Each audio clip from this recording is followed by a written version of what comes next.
Okay, so we're into the next of our minor prophets, Habakkuk, and already we've missed a chunk of it from the weekend. In chapter 1, Habakkuk is told about the judgment of God's people. He's complaining about the wickedness of God's people and longing for God to deal with it, and then God explains that he's going to use a pagan nation to come and do that through exile.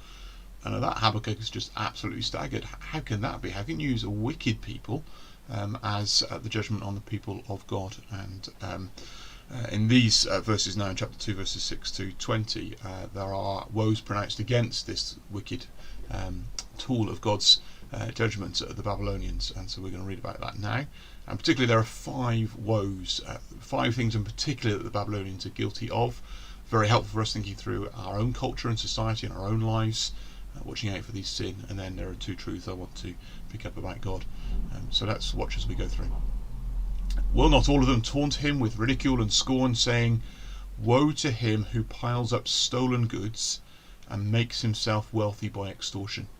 How long must this go on? So here's one of the things that the Babylonians are guilty of: piling up stolen goods and making themselves wealthy by extortion. That's rife in our world today, and woe is coming on those who do that.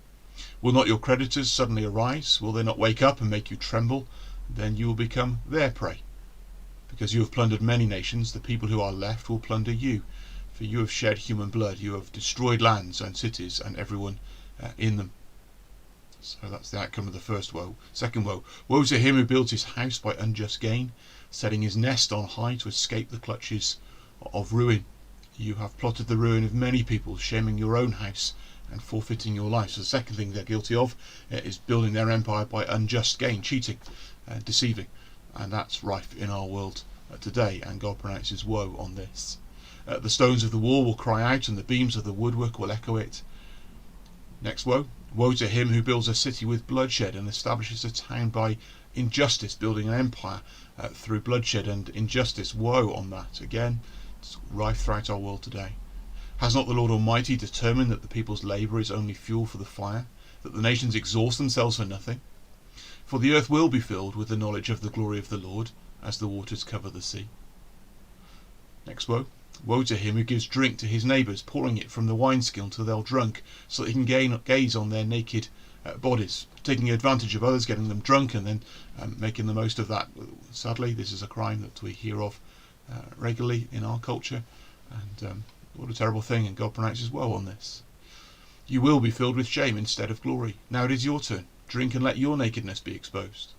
The cup from the Lord's right hand is coming round to you, and disgrace will cover your glory. The violence you have done to Lebanon will overwhelm you, and your destruction of animals will terrify you. For you have shed human blood, you have destroyed lands and cities and everyone in them. Of what value is an idol carved by a craftsman, or an image that teaches lies? For the one who makes it trusts in his own creation. He makes idols that cannot speak. Woe to him who says to wood, here's the next one, "Come to life," or to lifeless stone, "Wake up." Can it give guidance? It is not covered with gold and silver, there is no breath in it. The Lord is in his holy temple. Let all the earth be silent before him. So the fifth woe is idolatry, creating a wooden or a stone statue and then calling on it as though it's alive, when it clearly isn't. And so God highlights these 5 things that Babylon are guilty of and pronounces woe upon them, and it came. The Babylonian Empire fell, and God would similarly pronounce woe on those who behave like this today, building a house on unjust gain, taking advantage of others, getting others drunk and exposing their nakedness, idolatry, all of these things which are rife in our society and in our world, and God pronounces woe. And sometimes that woe comes within our temporal existence, within this life, as we see people who have abused others coming to grief themselves. But sometimes it feels in this life that people get away with that, and yet true woe is coming. On final judgment day there will be a reckoning for all of these things, and people who have behaved like this will not get away. But there are 2 positive things to focus on in this chapter. Actually, that final justice is a positive thing. It's good that God is going to deal with these wickednesses. But did you notice in verse 14? The earth will be filled with the knowledge of the glory of the Lord as the waters cover the sea. There is coming a day when, in the new creation, the whole earth will be filled with his people and his glory and the knowledge of him. and all this wickedness will be expelled forever. And then in verse 20 we've got, the Lord is in his holy temple, let all the earth be silent before him. There's the sense in which actually this is a terrifying chapter. Woe is coming.